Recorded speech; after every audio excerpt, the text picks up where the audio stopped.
In this video, I want to review with you how to work with documents for the document-based question for the American History Advanced Placement Exam. And I want to be sure I give credit to the AP Central website for all the information that you are about to look at. Here's an overview of what we're going to talk about. First, we're going to review the rubric for the DBQ. We're then going to discuss active note-taking, and that will involve a student actively engaged with the document to list key points, point of view, purpose, context, and audience. We're going to look at some examples so that you will better be able to understand that. And before we go on, I want to remind you of our AP themes, or APUSH themes, that is. And this is our little acronym BAGPIPE. You see it right there with the first letters of each of these themes. Keep those in mind as you're going through your documents, and make notes also of, which theme in American history is this particular document leaning towards. And that will help you as you get ready to write as well. It's something that the readers want to see that you have the ability to do, is to incorporate those themes into your writing. And we'll talk about that as we go forward. Here's the question that we're going to review, the question that goes with these next documents. Explain why a new conservatism rose to prominence in the United States between 1960 and 1989. And this is the actual DBQ question from the 2015 exam. Here's the skills page. If you need to review the skills quickly, which types of skills that will be graded or assessed on the DBQ. And I'm not going to read through this list for you because that would just take too much time. I'm trying to keep this presentation around 10 to 15 minutes. So stop and read through these if you need to, and we're going to talk about these later as well. Let's look at our documents. Here is document number 1, and it is a source from a politician named Barry Goldwater, Republican senator from Arizona.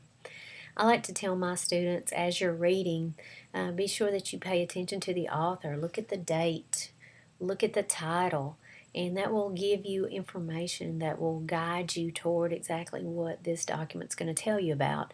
It's called The Conscience of a Conservative. So this document is supposed to tell us basically the thoughts and the beliefs of a conservative. And it comes from 1960, which, if you recall, was, at the time, a pretty volatile time when we had the rise of protest movements against the Vietnam era, and about to pass through the 1960s and the counterculture era. So that should give you a little bit of information about the context of this article, is that he's writing this before he even sees all that. So imagine how he felt once he lived through that era. So look at the key points underneath document 1. You see on the right hand side, the box on the lower right, you have a summary of the key points as the person is reading and jotting down the points that are to be made about the Republican Party, and concerns that it's becoming too much like the liberal New Deal, and that it would be handing out jobs and getting into the economy and controlling things and getting away from the free market, that the party is no longer that of states' rights, and big government is becoming too big, and individual freedom would be taken away by that. And you can see that basically if you look at the first paragraph, you see those points being made. And the topic sentence in the second paragraph about government being engaged in activities which it has no legitimate business. So those are the key points that the author makes, and I like the way that the key points are connected to the first topic sentences of those 2 short paragraphs. So that is one way to quickly get to the very important points, is by relying on topic sentences. Point of view. Obviously, this person is conservative and an advocate of states' rights and limited federal power. And this is where we get into our bagpipe themes. One of our themes has to do with people in power. And so federal power is one of those themes that we talk about. Author's purpose: wants to advocate for smaller government, wants to defend states' rights. That's obvious. Criticizing government power, it's getting too big. Wanting to say all these things as he gets ready to campaign for president. That's one of the things that he eventually does. This puts it in the purpose of his writing, and I like the way that the author of these notes was sure to include that. So this is how you have to think beyond sometimes when you think about purpose. You have to think beyond exactly what the document says. Go beyond. What do I know about this guy? Who is he? What would have been his purpose in writing? It's not going to be directly stated every time. Historical context. This is, again, the farther we seem to go down this list of active note taking, the more we get into thinking beyond the document. It's written in 1960, and it's a time of expanding federal power. And it was increasingly being used to protect civil rights of African Americans in the civil rights era, and arguments for states' rights were used as defenses of racial segregation. So this is the context of this document. Like I said, thinking about all the things going on in the 1960s, the protest movement, and that it would have been contrary to what the types of things this man believes in. Examples of audience. Intended audience was fellow conservatives and the voting public, because he is getting ready to run for president. And for a minute, I want to jump back to historical context. Something that I forgot to mention is that, again, this goes back to our bagpipe themes of that, we're looking at ideals of Americans, and this is the belief systems that we hold, and the struggle with federal versus state power. Those are some of the themes that are pulled into this document. Document 2, Milton Friedman. He's writing Capitalism and Freedom, 1962. Let's look at key points. Few examples from history or past experience of government intervention in the economy working. Intervention makes things worse. And that is one of his main points in this document. And he starts off with that. We now have several decades of experience with government intervention. Did it achieve its objectives? The country's made improvements, but it was the product of individuals operating in the free market. So he's basically advocating for a free market economy in 1962. And as we said, the context of this would be partially that the government is getting more powerful. Again, this is also calling back to our bagpipe themes. One of our themes has to do with government's role in the economy, and as far as should it be a free market, should there be regulation, that type of thing. Author's point of view. He's a conservative economist. It's obvious from the things that he says. He wants free market policies. He's criticizing the government. That's obvious. His purpose. Let's go a little farther. What would have been his purpose? Maybe not directly stated. He wants to critique the government.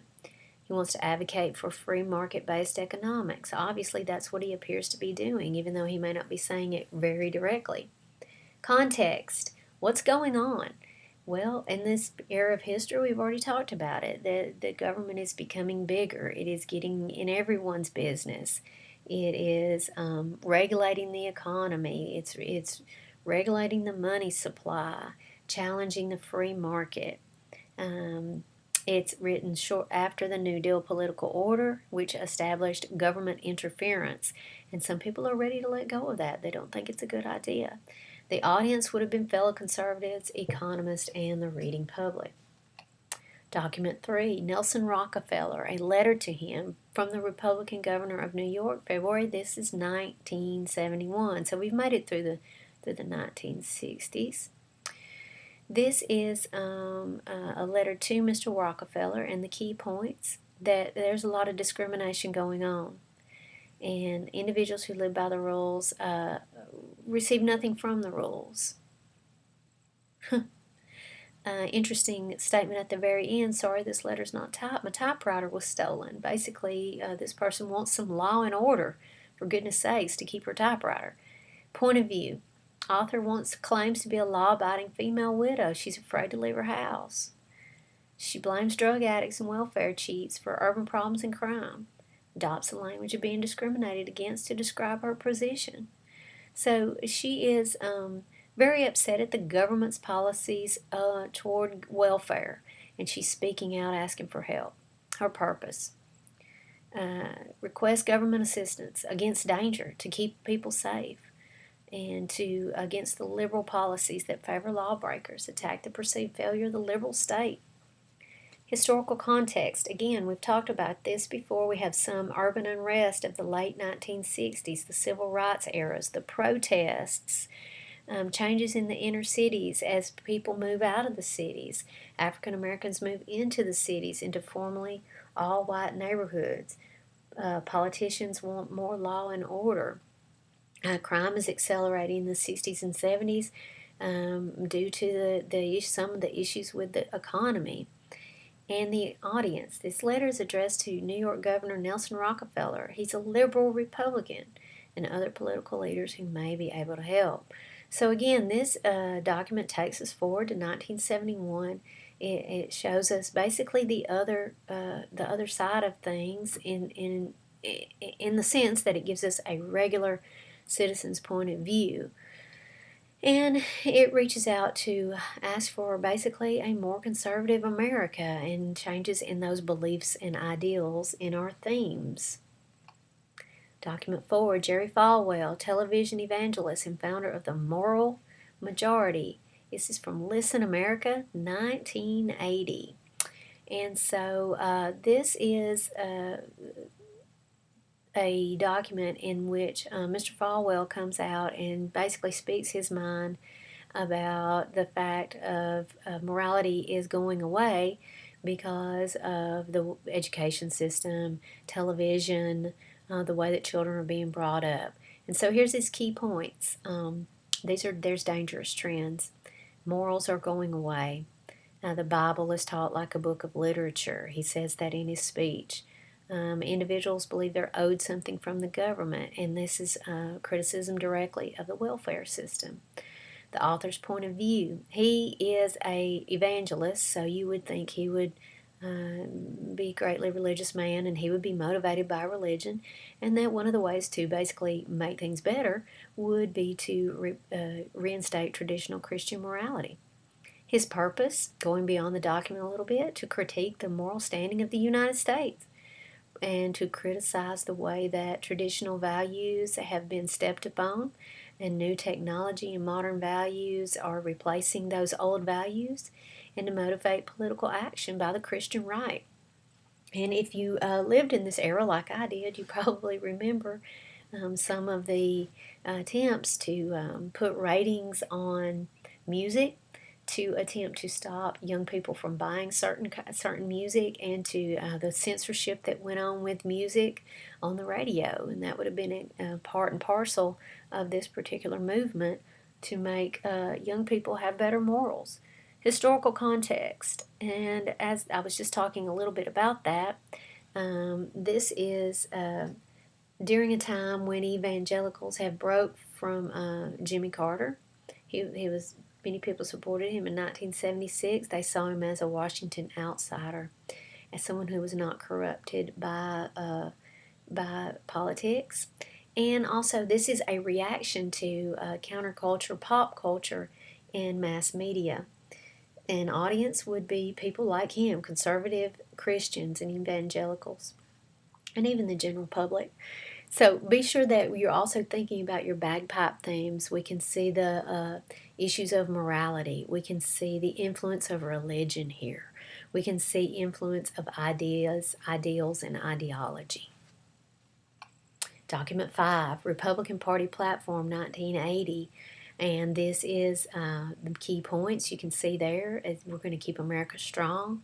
Carter's administration has been an embarrassment. The author's point of view. Of course, the author would be someone in the Republican Party and supportive of the Republican nominee Ronald Reagan. Attacks on the previous administration and their projection of the United States as wanting to make the U.S. more powerful in the world. The author's purpose, to advocate our strength, to criticize Carter letting us become too weak. And then the examples of context, let's go beyond. It's written during the Ronald Reagan's presidential campaign. And also other events around this is the Iran hostage crisis, in which the United States looked very weak. A Soviet invasion of Afghanistan, in which the U.S. Basically stood by and watched happen. And the Cold War's continuing, and we don't seem to be basically winning that war. And the examples of audience is Republican Party members, voting public, and the news media. Document 6, Teddy Holt, a homemaker, member of Georgia Stop ERA, and the national presidents of Mothers on the March. And this is an interesting document. It is from a individual, and it is very religiously motivated. If you look at it, you can see a reference to Titus, the book of Titus in the Bible. And let's talk about the key points that you could jot down if you were reading it. Discrimination did exist in the past, but no longer occurs. It's not as much of a problem as it used to be in the 1980s. We're past that, according to her. Women should defend their husbands, children, and homes. And feminists are just wrong that women should abandon traditional values. The author's point of view. She's conservative. We can tell that. We can tell she's religious. Look at the references she makes to religions. She's a defender of women as homemakers. She doesn't really want women to be involved in much in the workplace and to seek out careers, as many women in the 1980s were wanting to do. Author's purpose. She wants conservative women's way of life. She's an opponent of feminism and is not in support of the Equal Rights Amendment, and there was a big push for that in the 1980s. Context. An increasing number of women in the workplace. Lots of women working in the 1980s. Also, women's rights movement and the Equal Rights Amendment push going on at this time. The rise of evangelicalism was an influence upon her. You can see that. And also the rise of the conservatives. So this author, like we said, you can think about your themes, your bagpipe themes, is highly motivated by morality. We're talking about gender roles. What should women be expected to do? Should they live a certain life? Should they be allowed to go as far as they want to in their jobs? These are all themes that run across American history, and the roles of women as homemakers and also as participants in making the check to support the whole family. The issue of morality. How much should religion and morality guide our behavior and our belief systems? And the examples of the audience, I know you can't see it down there, would be the intended audience would be conservative women and also feminist women perhaps, and conservative Christians. In summary, please use this active note-taking process and list these things out on your documents, your key points, point of view, purpose, context, audience, and involve yourself in reflecting upon the themes. As you go through the documents, you'll get a lot more out of them, and you will not fall in that terrible trap of summarizing the documents, which will really cause you to lose a lot of points on your DBQ. So I hope this helped you, and good luck.